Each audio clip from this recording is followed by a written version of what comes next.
Halo teman-teman, salam sejahtera bagi kita semua. Sebelumnya, perkenalkan, saya Fazlina Aulia Rahma, mahasiswa UPN Veteran Yogyakarta yang saat ini tengah menjalani program KKN. Saya merupakan perwakilan dari kelompok B7542T yang memiliki program kerja, yaitu program pembelajaran bagi para siswa untuk persiapan UTBK, khususnya mata pelajaran sejarah. Nantinya saya akan memaparkan materi yang telah saya rangkum berdasarkan buku saku SBMPTN dan juga soal-soal pada tahun-tahun sebelumnya. Saya harap pemaparan materi ini dapat berguna bagi para siswa, khususnya yang ingin melanjutkan ke jenjang lebih tinggi namun terhalang oleh keterbatasan akses program pembelajaran.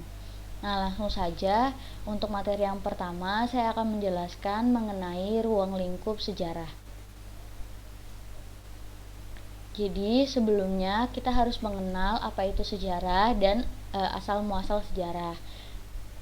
Jadi, untuk pengertiannya, sejarah itu berasal dari kata etimologi yang berasal dari kata sajaratun, bahasa Arab, yaitu artinya pohon. Sedangkan secara terminologi, sejarah ini dapat berasal dari kata atau sejarah merupakan memiliki arti yaitu asal-usul, keturunan, dan silsilah. Nah, sebagai suatu ilmu, sejarah merupakan ilmu pengetahuan yang mempelajari berbagai peristiwa di masa lampau. Selanjutnya ada hakikat sejarah. Hakikat sejarah dibagi dua. Yang pertama itu ada objektif, yang kedua itu ada subjektif. Objektif berarti sejarah sebagai peristiwa atau kejadian di masa lampau sebagaimana mestinya. Nah, kalau subjektif, sejarah sebagai suatu hasil rekonstruksi atau penafsiran dari para sejarawan. Lalu ada ruang lingkup sejarah. Yang pertama yaitu sejarah sebagai suatu peristiwa. Hal ini berarti peristiwa atau kejadian sebagai sejarah bila memenuhi syarat objektif seperti peristiwa itu abadi dan hanya terjadi sekali. Peristiwa itu unik, peristiwa itu penting terhadap ilmu pengetahuan atau kehidupan. Lalu selanjutnya sejarah sebagai ilmu. Nah, hal ini berarti peristiwa atau kejadian sebagai sejarah bila memenuhi syarat keilmuan seperti objek kajian, bersifat empiris, dan juga verifikatif. Lalu selanjutnya yang ketiga, sejarah sebagai kisah, yakni kejadian masa lampau yang diungkapkan atau dikisahkan kembali berupa narasi yang berdasarkan ingatan dan juga penafsiran sejarawan. Lalu selanjutnya sejarah sebagai seni. Dalam penyampaian tertulis sejarah dibutuhkan intuisi dan juga imajinasi. Nah, penulisan ini melibatkan emosi serta menggunakan gaya bahasa yang khas.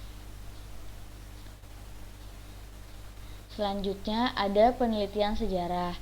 Penelitian sejarah merupakan proses mengkaji secara sistematis suatu peristiwa di masa lalu. Nah, ada beberapa langkah-langkah dalam penelitian sejarah. Yang pertama itu adalah pemilihan topik.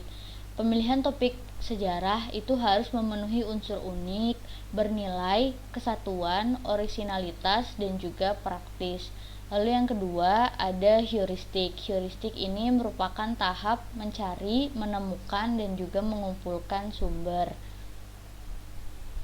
Lalu selanjutnya setelah mencari sumber ada tahap verifikasi, yaitu adalah tahap di mana sejarawan melakukan pengujian keaslian atau keabsahan.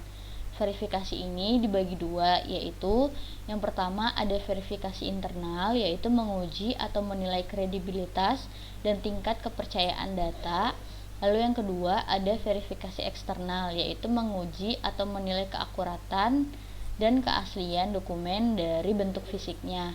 Lalu selanjutnya itu ada tahap interpretasi, yaitu tahap di mana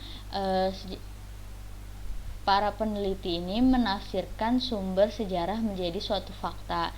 Setelah sumber sejarah telah ditafsirkan menjadi suatu fakta, lalu ada tahap historiografi. Historiografi merupakan tahap penulisan kembali sejarah secara logis dan juga berdasarkan keasliannya, seperti itu. Ada contoh soal yang pertama, yaitu historiografi merupakan salah satu langkah dalam metode sejarah yang berbentuk kegiatan berupa A. Pembandingan sumber sejarah, B. Pemilihan sumber sejarah, C. Penelusuran sumber sejarah, D. Penafsiran terhadap fakta sejarah, dan E. Penulisan kembali peristiwa sejarah. Seperti yang sudah dijelaskan tadi, untuk tahap historiografi yaitu merupakan tahap penulisan kembali peristiwa sejarah secara logis. Jadi jawabannya E. Soal ini merupakan soal TKD Soshum tahun 2015. Mungkin cukup sekian pemaparan materi kali ini.